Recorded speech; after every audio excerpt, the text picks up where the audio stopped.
Hey everyone, thanks for tuning in to this episode of The Least of These. We pray that through these radical stories of God's life-changing power, you will be encouraged and emboldened by the Spirit of God.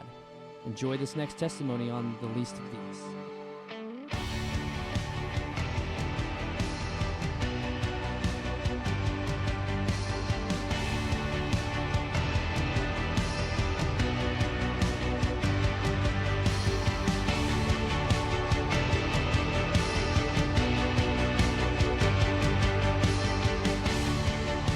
I am so excited to be here and talking with my good friend, Erik Fisk. Erik, I've known for, about 3 or 4 years now, I think. I've known your mother much longer, but we've been serving at church here for the past couple of years. You've been helping me serve in the youth group, and you've been very much a blessing in my life and a lot of other people around us. So thanks for being here and wanting to share with people. How you doing? Good, how are you? I'm doing good, man. I'm doing good. So let's just get right into it. I think we should just get right into it. So you've lived in Charleston for how long? Since 91, back and forth. 91. So you were born in Charleston. I was born in Orange County, California. Orange County, California. So Yeah. What brought your family to Charleston? Golf. Golf. That's good. So why golf was your... Well, I was born in Orange County and then moved to Canada and then moved to Nashville, New Hampshire, and that's where I grew up. That's where my childhood was. And I got into golf. My whole family got into golf, and I was going to go pro. Mm-hmm.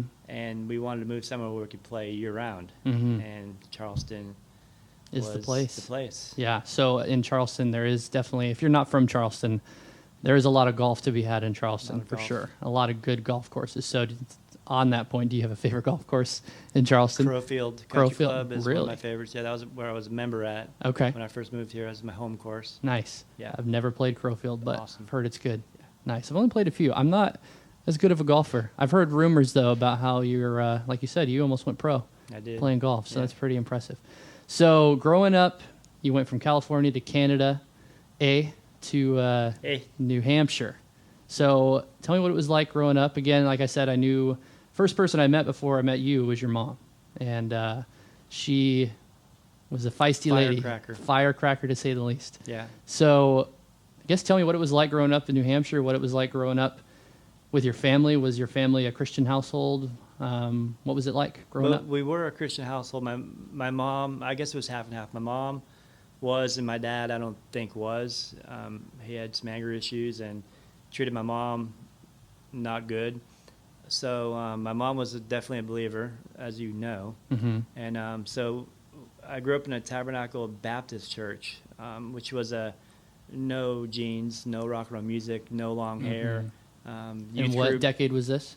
80s. 80s, yep. So rockers was a very prevalent thing in the secular world in the 80s. Yep. And I was able to listen to U2. It was the only rock band I was able to listen to. I tried to listen to them all, but she wouldn't let me because I really love music. So Tabernacle Baptist Church was a youth group on Wednesday, Sunday morning, Sunday night church. Mm-hmm.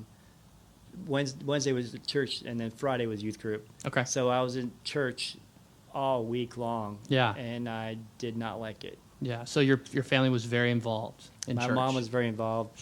My dad kind of was being towed by a rope, I believe. Mm. So what did you not like about being in church all week long? Well, or just church just in general? The people in church were hypocrites in my view. It was always that people were always fighting, arguing. Mm-hmm. I didn't like the fact that I couldn't do what I wanted to do. I mean, down to I can't wear jeans. Yeah. I mean, I can't grow my hair. Mm-hmm. Or no R-rated movies, no PG-13 movies. You know, so I think that's how Satan first got a hold of me. Mm-hmm. Yeah, Satan likes to do that. He likes to plant little seeds, and I mean, we see that back in the Garden of Eden too. You know, what God says one thing, and Satan comes in and says, "Does God really say?" Right. You know, that did God really say? It makes us question. It makes us angry, right? So, so that's kind of started first planting the seeds. And how old were you at this point? I don't. 7, 8, 9. 7, 8, 9. Yeah. So the seeds are getting planted that you're not liking church, that you don't like the structure of how it is, all the rules. Right. So Satan's very much trying to plant seeds and to tempt you to move away from what the Lord has for you. So, But that was my stepping stone of Christianity. Was I thought they were all hypocrites. Mm-hmm. So for years, I mean, I got saved when I was 37 maybe. Mm-hmm. I didn't want anything to do with Christianity or God because why? They're all hypocrites. Yeah. You know, that's because of what was going on in Tabernacle. Mm-hmm. Because they lived one way and had all these rules, and then Very legalistic. very legalistic. Yeah, and I wasn't happy with that. Yeah. So with all that, Satan then tries to tempt you even more and pull you away even more. Again, that starts with the little seeds that he's planting. And I know for myself, and probably for a lot of other people, again, Satan tries to tempt you very early on in life, right? Mm-hmm. For me, it was in junior high. I mean, junior high is an evil time. So whether it be drugs, whether it be alcohol, whether it be pornography or sex or whatever it is, what were Satan's tactics to attack you? Well, I'd like to back up for a second.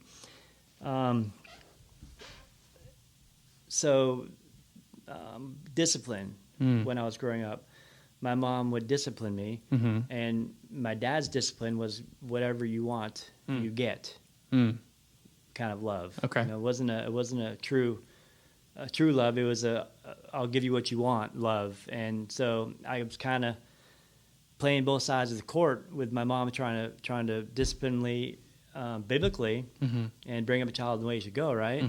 And here's on my other side, which Satan worked on, was the worldview on what's the word I'm looking for? Possession. Yeah. So I mean, like now it's iPhones or iPods or just anything that's whatever's going on in the world today is people want it. Yes. And that's how my dad started me off on that road. So that kind of was playing a role in it, for sure. Yeah. So with that, you were telling me before we started recording that, I guess from those thoughts of wanting other things other than God, that and all the temptations that Satan puts in front of you and attacks you, I guess, when did you start giving into those even more? When was it even more prevalent in your life? What were, the first steps beyond that into giving into more of the lie of there's something better than this? What brings you happiness? Yeah. I wanted everything I wanted. It started probably when I was really young. I mean, I can't remember what age I was, but I just wanted whatever I wanted, I would get. Yeah. So it was rather be a bike or dirt bike, whatever sport I wanted to play, it just lavished me with whatever I wanted. So when it started, I don't know. It was really, really young. So it's very much like the, Proverbs 22, it says folly is bound up in the heart of a child, but the rod of discipline drives it far from him, right? And so when there's not a lot of agreement on how to parent your kids or discipline your kids, it's very easy to lose hold of them, right? Very easy. Very easy. Look at me. And you knew that, and you took advantage of it. I know there's a lot of kids in my life that I've known that they know full well that they can get what they want when the parents don't agree, for sure. So from that, you start going to junior high, high school, and like I said earlier, for myself, that's when even more things came, more temptations came, drugs, alcohol. What was that like for you? Well, I was sent to Christian schools. So I started out at Tabernacle Baptist Church, Tabernacle School, and then I moved to Bethel, which my mom was my teacher for quite some time, probably up to third or fourth grade. She was my teacher. So what was your question? When did it start? When did it start? What were the, I guess, first temptations that, again, Satan was giving into you, whether, again, it'd be alcohol, drugs? Well, so school. My flag, my banner of life was sex, drugs, and rock and roll. And when did that banner? So sex started off probably when I was I don't know, 7 or 8. I just remember messing with a girl in her closet. Karen was her name. I'll never forget it.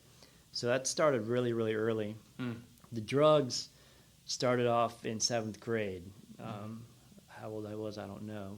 How old are you in 7th grade? You're about 10, 11? No, you're about 12. 12? Yeah, 12, 13. Okay, so probably between 11 and 12 and 13, I started smoking pot. Smoking cigarettes was before that. Me and Greg Fowler smoked cigarettes probably when we were in 3rd grade, 2nd grade. I don't know, very young. Yeah. Thank goodness I never got into porn. I thank God almost every day for that. Do I look at other women? Of course I do.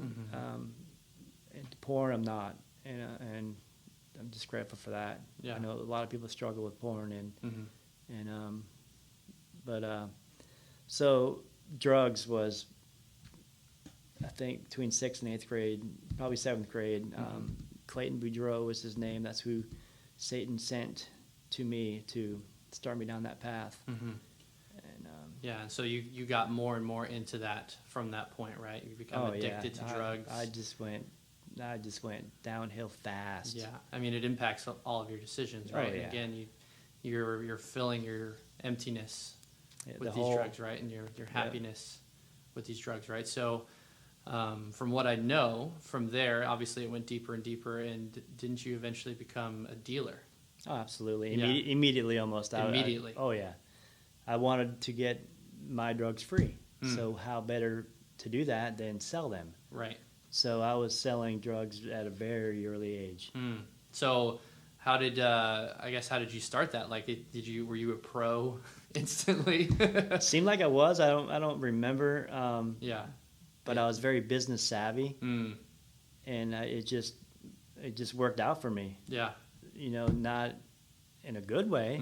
For Satan, it worked out. Yeah. For me, in a good way. Right. So through that, again, when you look back, were there times in the middle of this that the Lord was trying to grab your attention, either whether it be through your parents or through other people? Were there instances where the Lord was trying to grab your attention?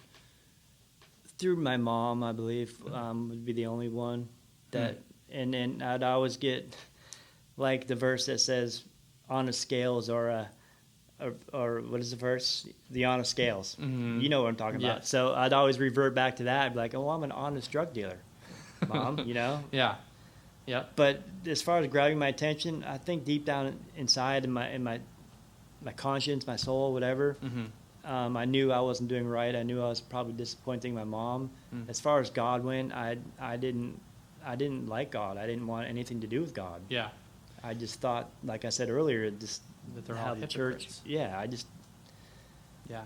So I guess back to that, when your mom's the only one speaking these things into your life, did you also see, I guess, her as a hypocrite at the same time?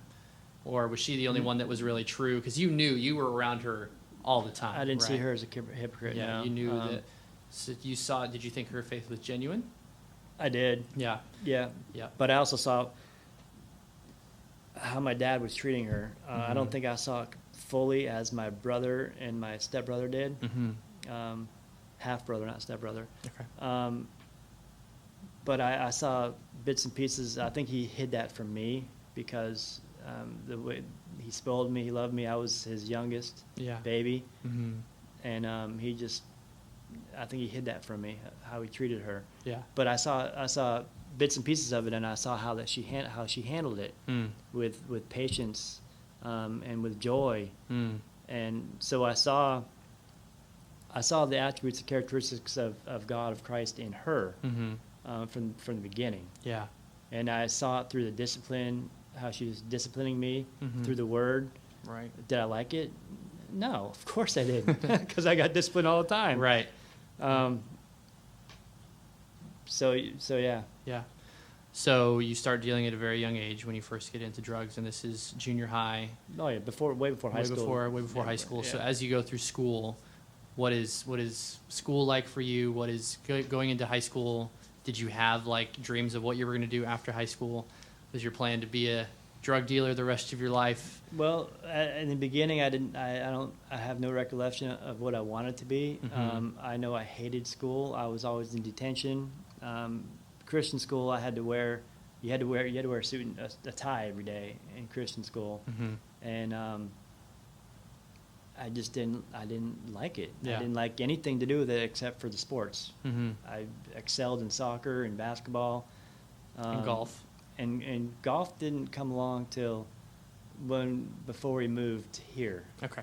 And God just gifted me with a natural ability to play golf because I just picked up a club and just nice little draw, and that took off from there. Yeah. But I don't think I had any idea what I wanted to be. I didn't want to be anything. I don't think. Yeah.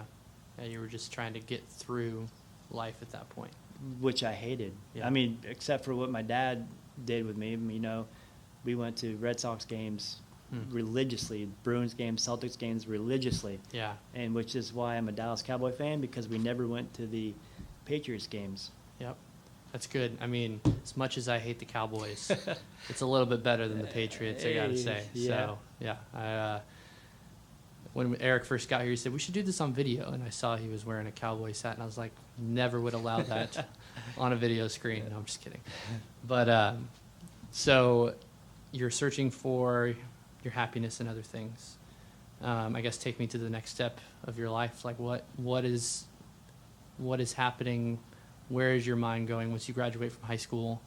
Where are you at now? Well, I graduated high school in prison. I left. So I got kicked out of high school, in my Christian school. I got kicked out of there. I think a couple times, but I was so good at soccer that she kept letting me back to go to school there because of the championships that we were winning. We went state, every year that I was there. Yeah.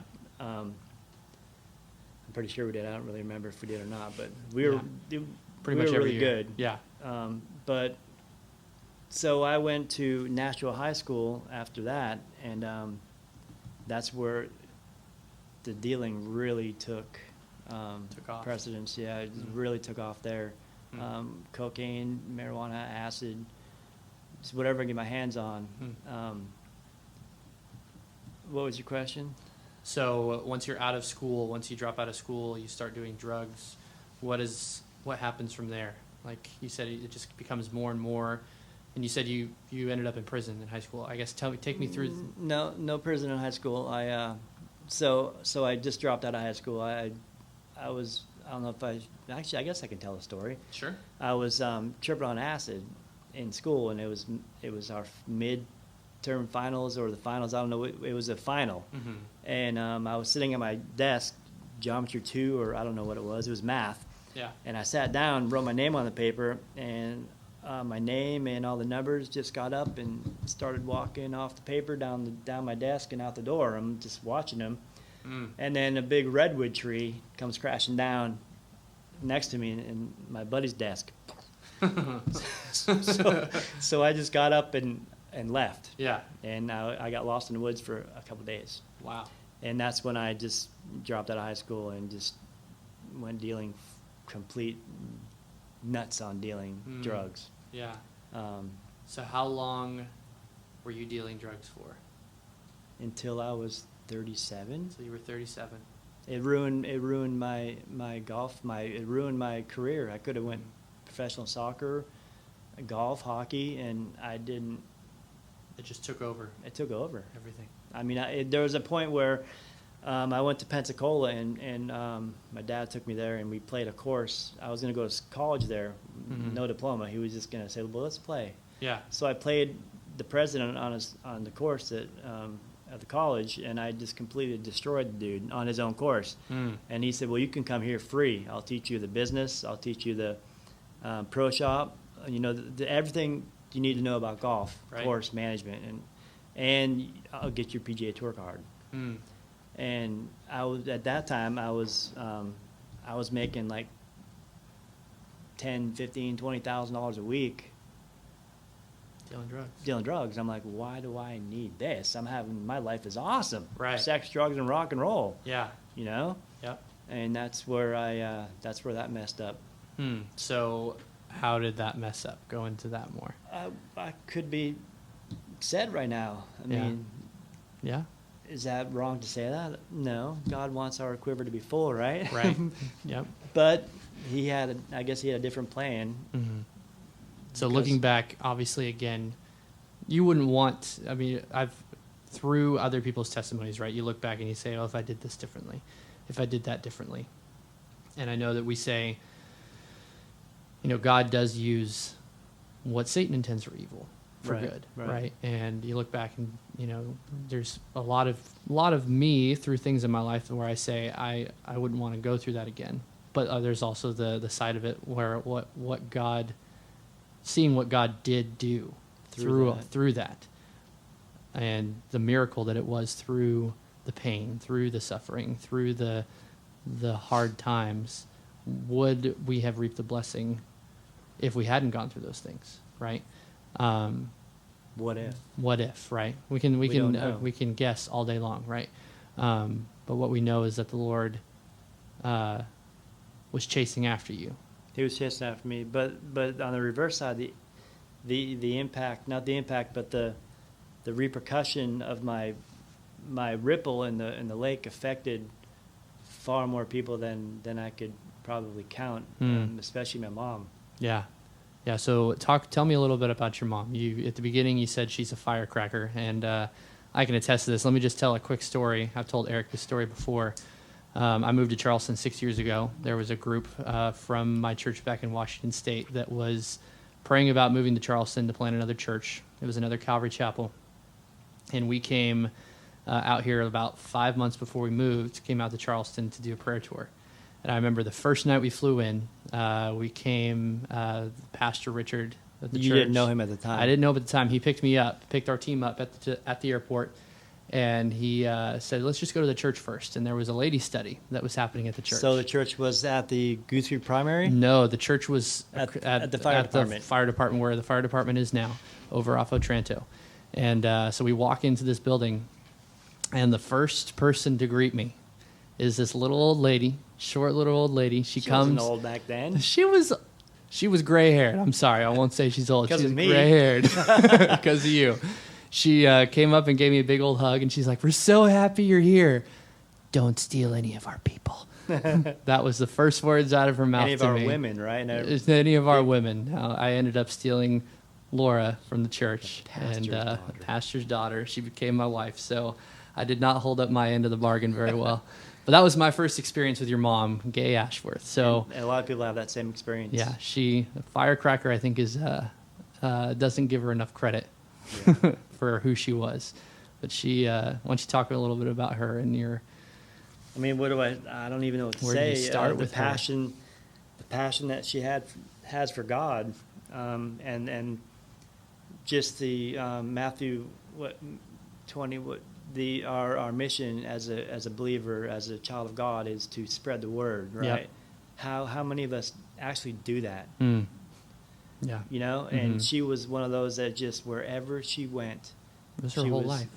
yeah, Total embodiment of who she was. She loved the Lord fiercely, for sure, and she let you know it. yeah. And I remember, again, before I even knew who you were, I had heard your name. Before I even ever met you, I had heard your name because, and you know this, your mom prayed for you constantly. Everybody that she knows or knew prayed for me because of her. Yeah, she prayed for you fiercely, and I think it's a testament to her faithfulness to pray for you.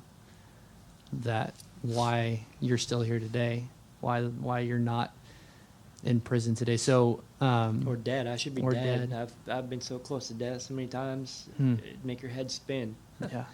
yeah. So how did your mom continue to just pull at you? You said she's always talking to you. She's always praying for you, and obviously she asked people to intervene in your life, right? I mean, when you were in prison was it Colombia, or where? Well, it started off. I know where you're going with this. It started off. Let me tell you a story. It started off here. I wasn't even in prison. Michael, her husband, great man, died, And that day, I said I was going to quit. At that time, I was cooking methamphetamines, still selling, obviously, and doing everything I could, well, not everything, but I was doing meth and weed. And anyways, Michael died, and I said, I'm done. I'm done with drugs. I'm done cooking. I'm done selling. I'm done doing. I'm just done. And I had prepped one more cook of meth to do. So I'm like, let me just go ahead and cook this off, and then I'll be done. Right. The great lie from Satan. Just one more, dude. Right. Just one more. Yep. And so I did that, and I got raided. So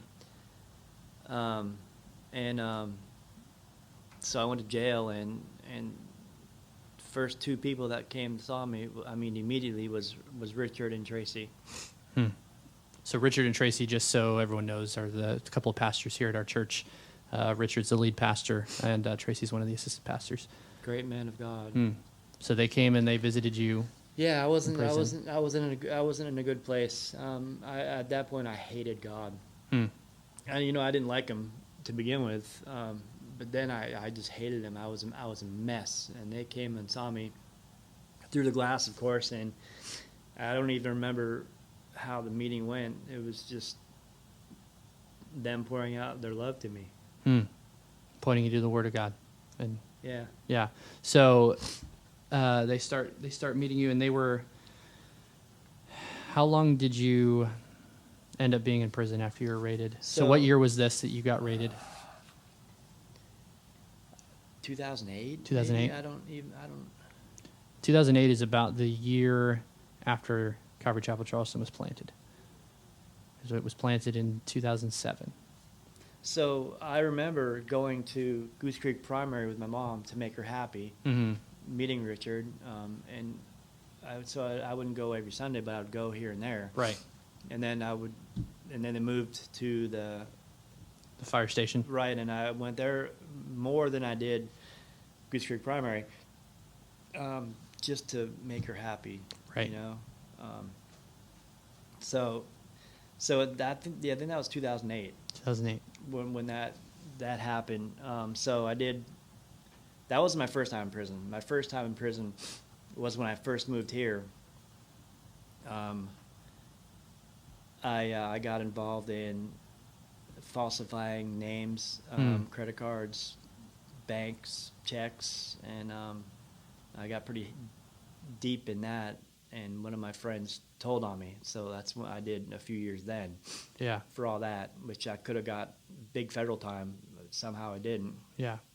But this particular time, in 2008, I believe, is when my road with Richard and Tracy started. Yeah. And he's been part of every part of my life since then. So when did, I guess, the Lord really start to grab a hold of your heart? So you're in prison, your mom's praying for you every day. Richard and Tracy are coming to see you on a pretty weekly basis, right? I mean, from what you've told me, Richard came pretty much every week, no matter where you were, right? Columbia, Manning, wherever I was, he would come faithfully. Yeah. Tracy did as well, but his work obviously takes him away a lot. Yeah. So the 2008 charge, I think I got a 5-year sentence, and I did 3 years off of it. And I got out, and I believe I was able to see my sister and Lynn and Robert get married. And then I got raided almost immediately. I can't remember how long I was out, but it was way less than 6 months. Yeah.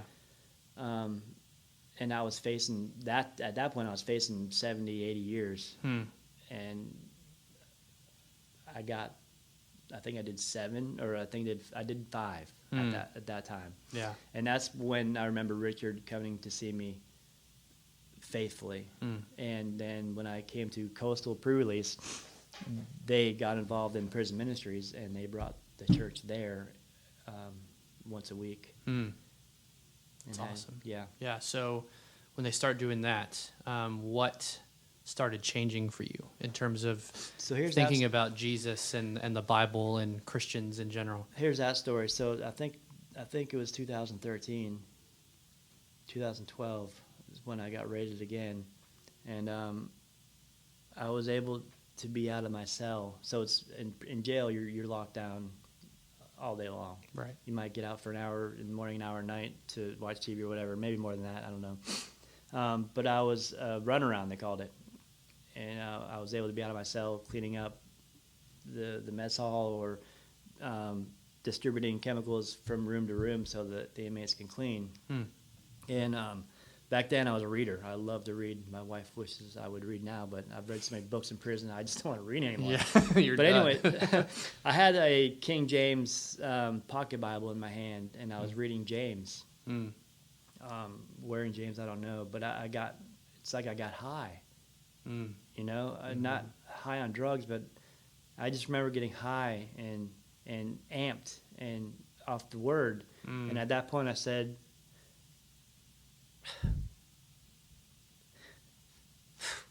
what am I doing, you know?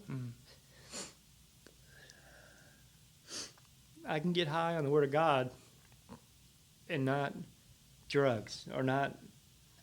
I got high off selling drugs. I got high off the adrenaline of getting away from the law and you know, that kind of stuff. So at that point, I was like, what am I doing?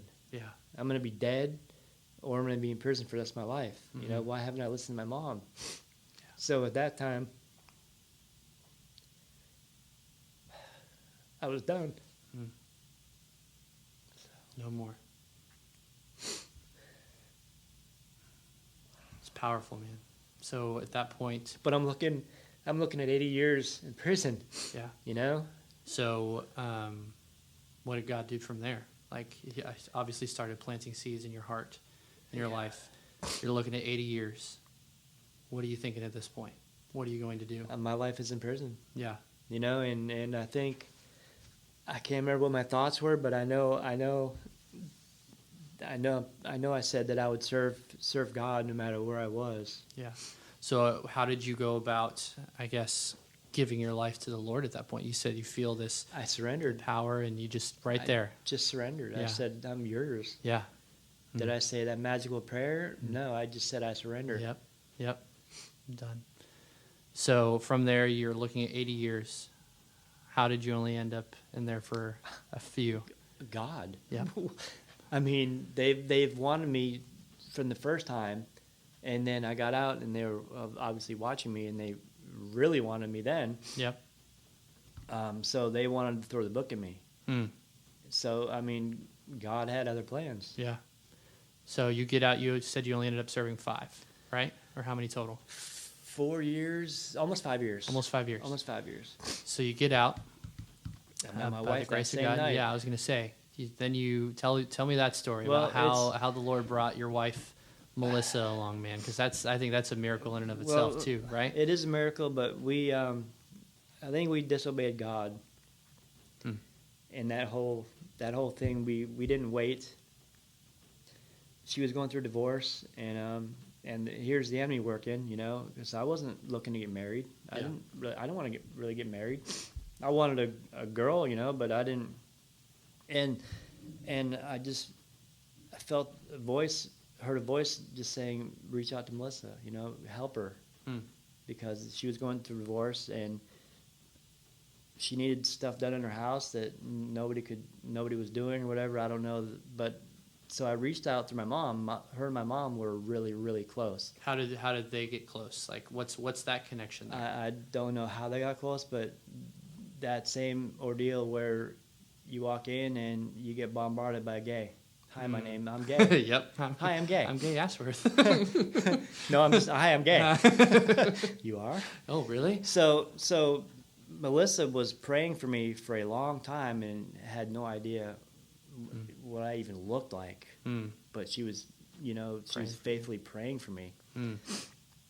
So I got out, and I went to that same night. Calvary was having their Halloween reach out, Harvest Fest. Fest. So I went, and I met Melissa, and then after that, that's when I'm like, yeah, she's pretty, you know. So what? I didn't think anything of it. Right. But then all this divorce stuff started happening. The Lord's like, I don't know. Can I say with the Lord? I don't know. Saying reach out, reach out, reach out. So I reached out, and I went over with my mom for dinner and fixed some things for her. And so if you don't know this, Erik owns a construction business. He's very much a handyman. And how long have you had the business? A few years now. 3 years now. 3 years, yeah. He does a lot of work. And very good at it. But that's a side note. Handyman, right here. So you did some work for her. So at the house. I did some work for her. I had her husband at the time had got me a job with one of his police friends, and so I was working, and then the whole divorce thing happened, and I'm like, my mom's like, you should get with my son.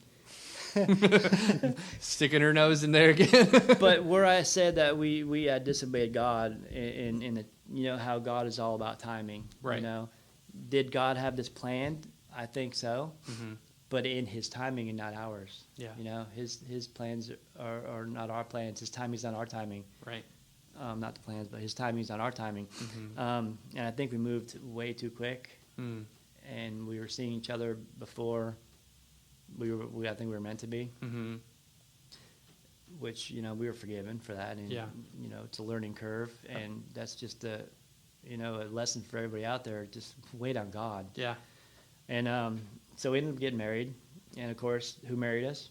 Richard did, right? Who did my mom's celebration of life? Richard did. Who baptized me? Richard did. Who discipled me? Richard. Yeah. I love that man. I love Richard. I miss him. I'm gonna miss this church. So you end up marrying Melissa.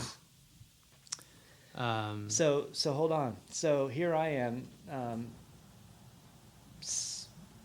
I was a single man, not married. I was not single ever. I always had a girl. Mm-hmm. All I had to worry about in my life was me. I didn't have to worry about anybody else but myself. Mm-hmm. And for 37 years. Yeah.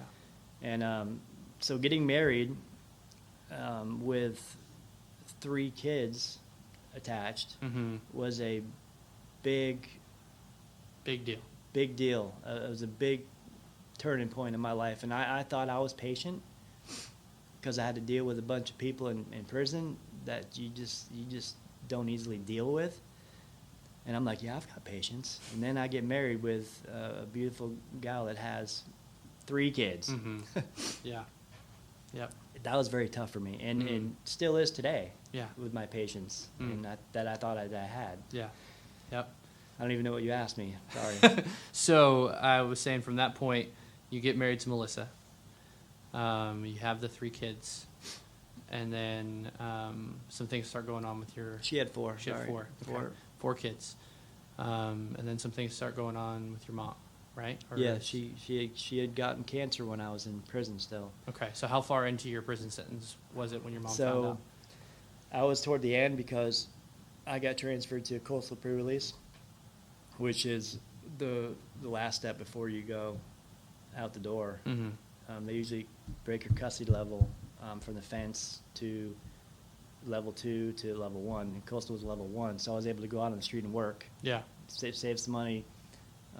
For my release, So probably 2 years left, and I think she got that lump in her throat. So take me back to that time. How did you, I guess, find out? Did your mom come and tell you? Take me through that. She came and told me. She came and asked me, "Do I have this removed? Because if I do, I'll have a trach, and I won't be able to eat. I won't be able to talk." At that time, I thought it was permanent that would happen to her, but it was not a permanent thing. It would only be for a certain time. So I said, well, I don't know what to tell you to take it. Yeah, I think you should take it out, but if you're going to have a trach, and why would God take something that you're so committed, faithful, and good at, her voice, her testimony, her witness. Right. Why would God take that away from her? And once again, we don't know his plans. We don't know what he's up to. So Kevin said, my brother said, no, don't get it done. Yeah. I think he did. And she decided not to get it done. and I think at that time it wasn't cancerous, but then it just took over. And then she had chemo, and she quit coming to see me because of all that. How long did she have to take chemo? I think she was in it for a year, and then and one day Lynn came and saw me, and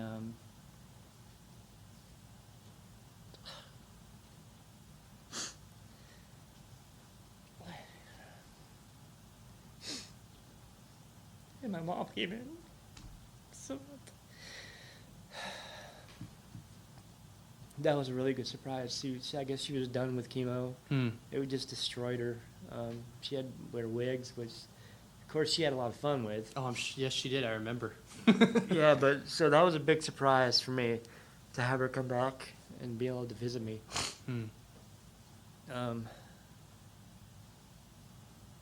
So she has this cancer, and you find out when you're in prison, you get out of prison, you get married to Melissa. Well, that's the big thing too. She was able to see me accept Christ. Yeah. Which she was praying for a very, very long time, man, every day. For a lifetime. Yep. I put her through hell. I put that lady.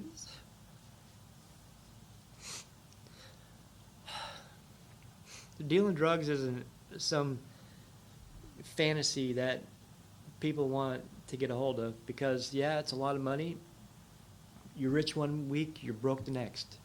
You got a house to live in one week, you're homeless the next. You never know when you're gonna gun to your head. You never know when you're gonna get, surrounded by people. Right. Or just the things that happened to me was just devastating, detrimental to my life, and I should be dead from every single one of those. Yeah.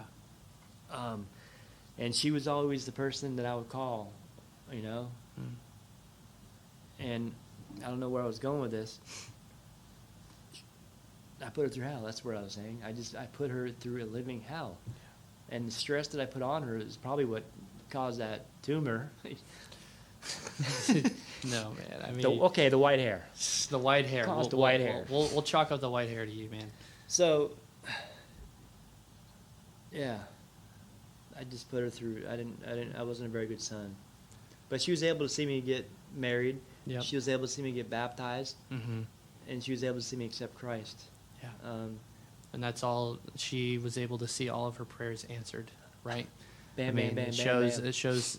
No matter, again, Faithfulness. faithfulness in prayer, faithfulness to the Lord, and that, like you said earlier, right, it's all in God's timing, right?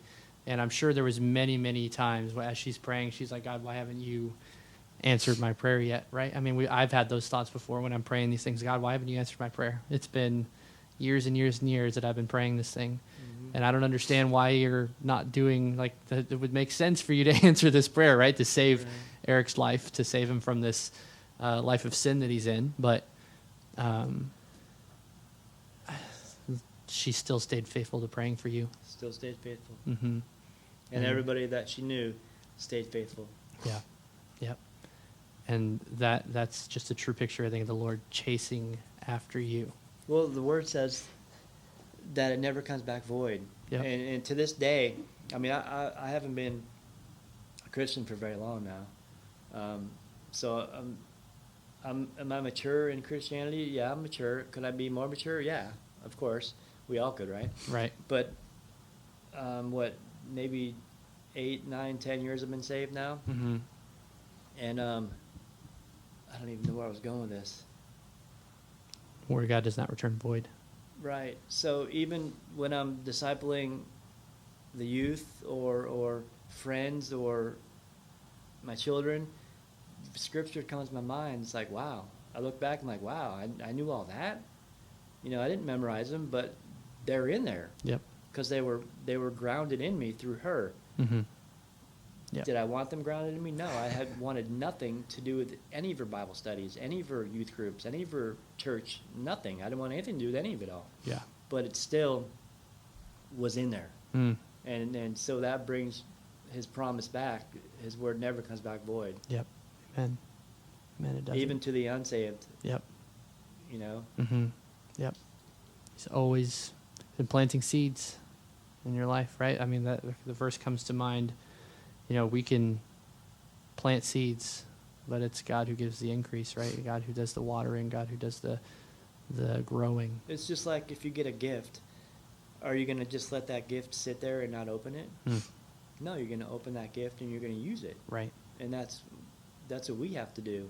We just can't sit there and let it go unwatered or, you know. Right. Yep. So, to finish up the story about your mom, again, amazing woman, amazing lady, prayed for you constantly.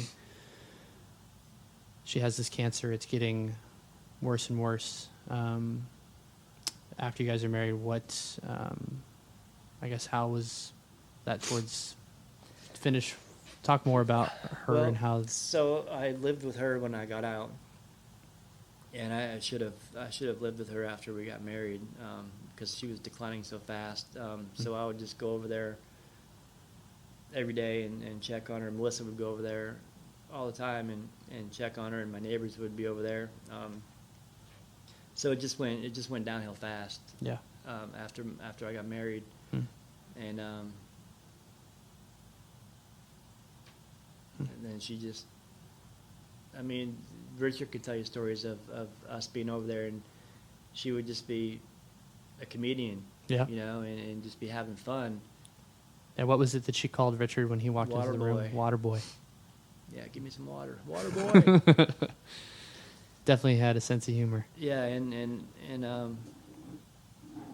then she just, the day that she passed away,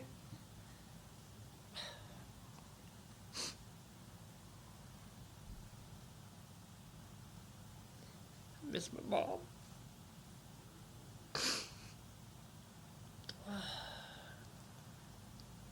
She's such a wonderful lady and impacted.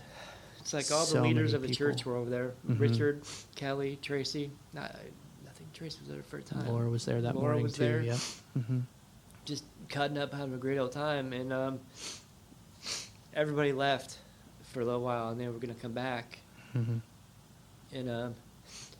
that's when she fell asleep. I was the only one there. You know, I remember. I think it was either Richard or it was Laura telling me the story of walking in and just seeing Praising God. her praising God, her hands lifted up, just worshiping the Lord. Yeah, right? there was times when she was yelling at God. They were fighting, like the story of Job. Just wrestling with God. Yeah. You know, I mean, just wrestling, fighting with God. Yeah. You know, and we knew that God would heal her. You know, and I had to come with grips was it going to be here on earth, or was it going to be with Him? You know, and I was fine with either of those, and we prayed just constantly and faithfully that God would heal her. Yeah. You know, and that promise rings true. He did heal her. You know? Yep. He did. He really did. But I remember the few days before she fell asleep, she went into the hands of God, or however you want to say it. She just said, she told Melissa and I, she asked us to please pray that the Lord takes me home. And to tell you the truth, I think that she lived here in pain for so long was because of unforgiveness. Is what I think. I don't think she forgave my dad. I don't think she could forgive my dad, and I think that's one of the reasons that he wrestled with God. Here and there, I'd come in and she was yelling at God. I mean, just yelling at God. Yeah. And I don't. Do I know? No, I don't. But I just think that she had unforgiveness in her heart, and I think that's why He kept her here for that long. Yeah. Because she already saw all her prayers answered with me, and then it was just a decline so fast. She was miserable. She was in pain, you know, and so that's just a lesson Yeah. for us. Unforgiveness is, God does not like it. Yeah. If we have a chance to forgive somebody, don't go to sleep and not forgive. Don't let the sun go down on your anger. Right. And I think that's the reason that she stayed here and suffered. So, again, your mom, Gay, had an impact. It still has an impact on many people, right? Lives. I mean, there's so many days we catch ourselves talking about her, right? And talking about who she was and the love that she just poured out and the faithfulness she had on so many people. And it's living on through you, right? Mostly. You and Lynn, I've got my issues. We all got our issues. We all got our issues. I've got issues, Groot. That's why we're sinners, man. I thought I was a patient man until the kids. Yep. Love them, but Yep. it's a work in progress. Yeah, it is. But life is a work in progress, man. Life is a work in progress. Yep. And God's not done with you yet. Yeah. So, to that, from there, the Lord starts changing the calling on your life a little bit, right? Starts feeling like you need to start sharing your testimony. And I remember the first time you gave it here at church. Powerful, and you couldn't even get through most of it, right? Anyway, I was crying on the way up. Yep. And but it was powerful, and then from there you start feeling like the Lord's calling you to teach the Word of God, right? So talk about that a little bit. No, you pushed me. I did push you, but I think the Lord was tugging at you first, right? Because you, in our conversation, you had said I already was feeling this way. So talk about that a little bit. I did feel that. So my first. What's the word? Voice. Mm-hmm. The Lord speaking to me was youth. Mm-hmm. Get involved with the youth. Yep. Because I don't want the same thing that happened to me, because it happens so easily. Even growing up in a Christian family. Yeah. Mostly Christian family. That influence that was put on me. Still, Satan can snatch you away so fast, right? You don't even know what's going on, and in a foothold, a handhold comes into a stronghold where those chains are so thick. The only person that's going to break them is surrender, right. Christ. Mm-hmm.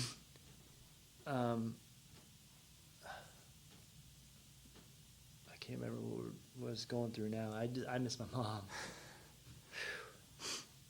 I hope that people up there in heaven, if that's where they are, can look down and see the progress, or can just see us. Yeah. See what the Lord's doing in your life. Right. Yeah. So to get back to your question, first I felt the leading toward the youth. Right. Getting involved in youth. Mm-hmm. And I didn't think I would be able to because of my drug charges.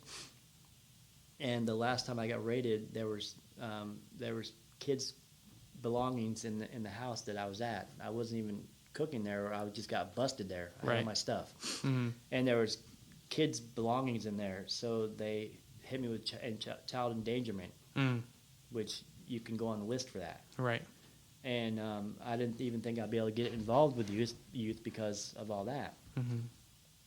But I was able to. Yeah. I did my background check, and all of you guys laughed at my 37,000-page history.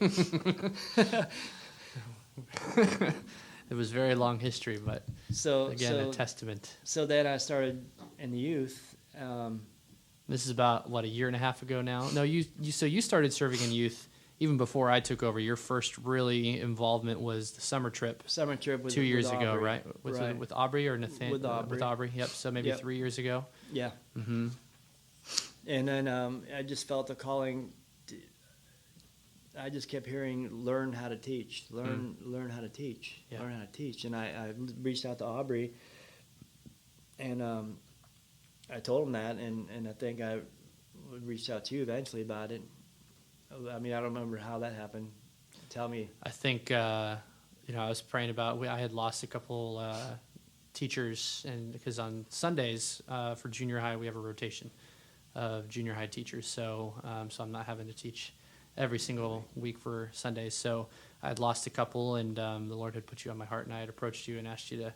You were already serving here and there in youth group and helping. You weren't 100% like fully into the youth group yet, but felt like the Lord, that was kind of the first step, I think, towards the Lord said you need to just approach Erik about teaching the Word. And so I had asked you to start praying about teaching on Sunday mornings, getting on the rotation. And you're like, I'm scared. You're like, And I don't know how to do that. I'm a very outgoing person. Yeah. I don't know how to do that. But, I mean, that's, again, the Lord has grown you immensely and it's definitely a calling on your life, man, to teach the Word of God in one way or another.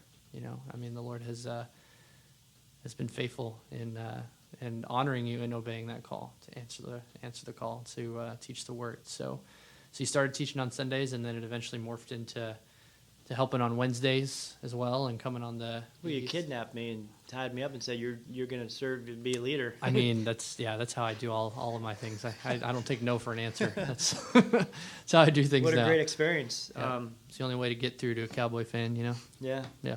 And then when I first went on that summer trip, it was just it was awesome. Yeah. You know, to connect with those kids and to on not just a friend level, but emotional and spiritual level. Mm-hmm. And I got to connect with Jesse and Gabe, Mm-hmm. and Gabe's friend, which I got to baptize. Yep. I can't remember his name anymore. I know his name, but I just can't remember it right now. Mm-hmm. And that prayer, just to get off this a little bit, the prayer that Jesse prayed that went Wednesday a couple weeks ago, Yep. was just floored me. So to go off of that, so now we can kind of piggyback off of what Jesse's prayer was, and we'll get to that in a second. You are now not living in Charleston anymore. No, we moved to Greenville. Moved to Greenville. So talk about that process. You're still the Lord's still speaking and still telling you to do things, and that's. Well, I'll tell you, first off, I was very upset when you told me you were leaving. Richard told me no. Yeah, he did. So we've been praying for this. We've been praying about this for a couple years now. Melissa has been wanting to get away from here for a long time, for reasons not to speak about, but she hasn't been able to. And then she promised me that I'd get a break from work, which now I'm just working at the house, building rooms and, still doing work. Still doing work. Yep. But she got a really good job. Where was I going? How the call to Greenville, I guess, kind of happened. So you said, again, just to backtrack a little bit, you said Richard was mad at you, and as a side note, because I work as a realtor and I put your house for sale, he was in turn then angry with me that I was willing to put your house up for sale and help you in this venture. But anyways, I'm still paying for that one. The kind of the backstory on that is when we should have moved back. When I got married, I moved into Melissa's house with her that she had with her ex. I did not want to be in that house. Mm-hmm. Selfish, yes, very selfish. Mm. But I didn't want to be there paying a mortgage on something that wasn't quote unquote mine. Right. Selfish again, yes. So I said we're buying a house. We should have moved in with my mom. Mm. Would it have been cramped? Yes. Yeah, a little bit. It would have been cramped. Beautiful house. It's cramped. Beautiful yes. house. So we bought a big house with a big mortgage in Foxbank, and I had friends renting.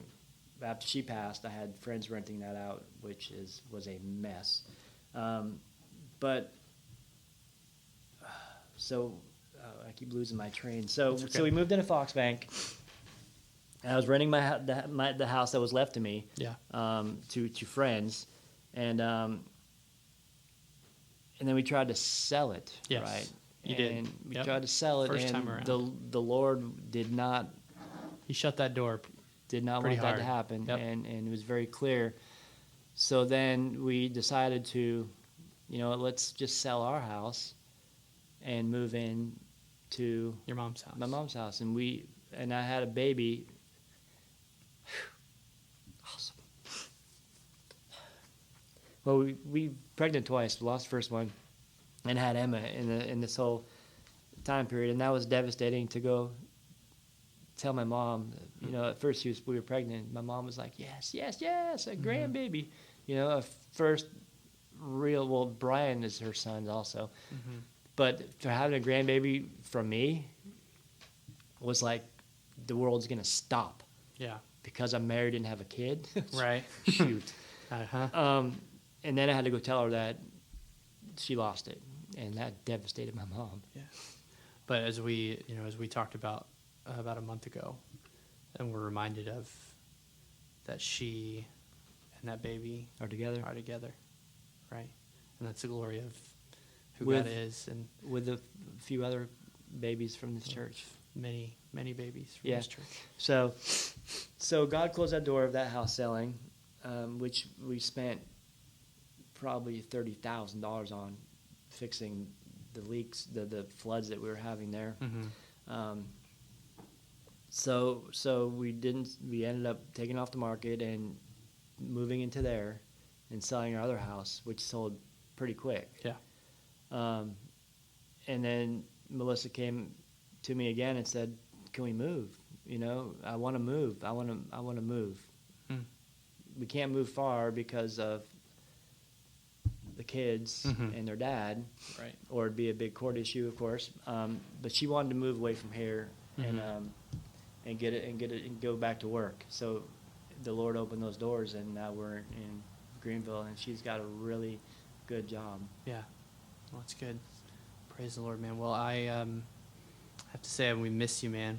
You know, Yeah. I know it's only been we're at 2.5, 3 weeks that you've been gone now. You've made the trip down here for, I want to say just for me to do this podcast, but it was. So I'm very, we've been talking about doing this for a couple weeks, and so I'm glad we're able to make it happen, but we miss you. Melissa wanted you to meet me halfway. Meet halfway. Nah, man. What are we going to record in the Arby's parking lot? Exactly right. That'd be a cool story. We Yeah. record in the Arby's parking lot. So I'm excited to what the Lord has in store for us, because we took this to the Lord, obviously, Right. before we moved, Mm-hmm. and so he has plans for us up there. I don't know what they are. Yep. I don't know what church it is, but I know he's gonna do great things. Yep. He is. He is doing great things and has done great things. Right. Oh yeah. In your life, man. And it just blows me away every time. This is probably the third or fourth time I've heard some version of your testimony, man. And This is probably the best version that's out there right now, Mm. between the recording of the church Yep. and me just telling it to the youth. I think this is Yeah. the best way to tell a testimony, is Yeah. to walk through it. Yep. With your questions, I think was pretty good. Yeah. So I'm thankful for you, man. I love you. I miss you. Love you too. But I'm excited about all the Lord is doing, and excited about what He's going to continue to do. So Yeah. thanks for coming and joining. Thank you. Thanks again for listening to this episode of The Least of These. If you were encouraged by this testimony and want more content, please make sure to rate us and hit the subscribe button, share it with your friends and family, and we will see you next time on the next episode of The Least of These.